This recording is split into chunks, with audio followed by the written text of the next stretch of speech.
And now, here's Coach John Kresse and your host, Tim Fennell.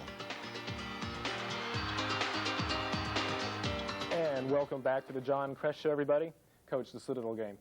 What an incredible build-up from the media all week long, radio and television, but it lived up to the expectations. Yes, the hype for this game is unusual. Although one game does not make a season, it's like the end of the world if you win or lose this particular affair. Coach, as the game gets going, both teams back and forth, great defense, but finally Citadel's Reggie Jones breaks the ice. He's a sophomore from Buford, and he buries a beautiful foul line jump shot, all net to put the Dogs on the scoreboard. And they're up 6-3 when Ken Ward finds Busby open in the lane. And we have to move the ball, move ourselves. This defense forces us way away from the bucket. We eventually find Marion Busby cutting, and he lays one in straight from a great pass and feed by Ken Ward. Crowd is going crazy, and the players are playing scrappy. Look at this hustle. Rusty Palmer dives on the loose ball. Floor burns galore. He's going to find Ken Ward, and Ken hits the jumper. Played with a bad back, played with some pain, but got it done. Coach, going into the locker room, though, Cougars down by 3, had to be happy. What adjustments did you make to try to come back and take the lead, take control of the game? Yeah, we could have gotten blown out in that first half, down 10. We are a team that is not as old or experienced as the Citadel, which many people don't realize. We had to regroup, we had to find our poise, and we had to let the game come to us, play by play, minute by minute, which we eventually did in that big second half. And as we go to those second half highlights, the Cougars found themselves again down by 10 later on and clawed their way back. Here we go to Rusty Palmer. As we move the ball well, Marcus Woods on a backdoor cut.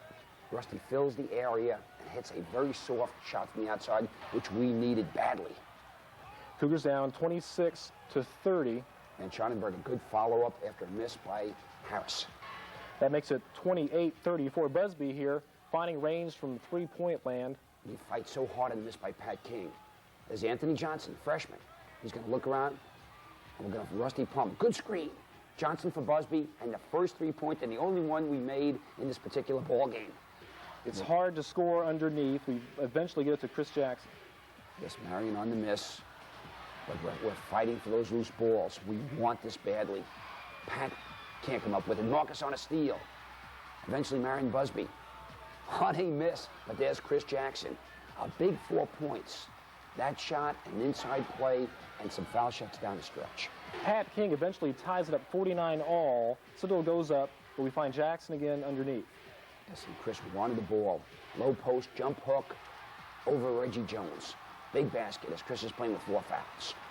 51-all there. We go back and forth, and then Marion Busby eventually gives the Cougars the 53-55 lead. Yes, and he needed those two. He was looking at his mama in the stands, and she said, go to it, Marion, make those. Now we have to stop them if at all possible. Abe Hodges for a 3. It could win it. It goes out. And finally, the buzzer and horn sounds as we are very, very happy and enjoy this one as we walk and kind of trot and run off that court. And final score, 55-53.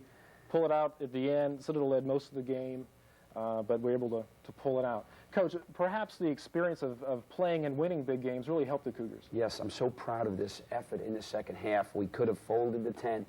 We never did. This is always a game of great hype and great intensity on the court. And these Cougars of ours have won now 19, lost 6, and all in Cougar land are very, very happy and proud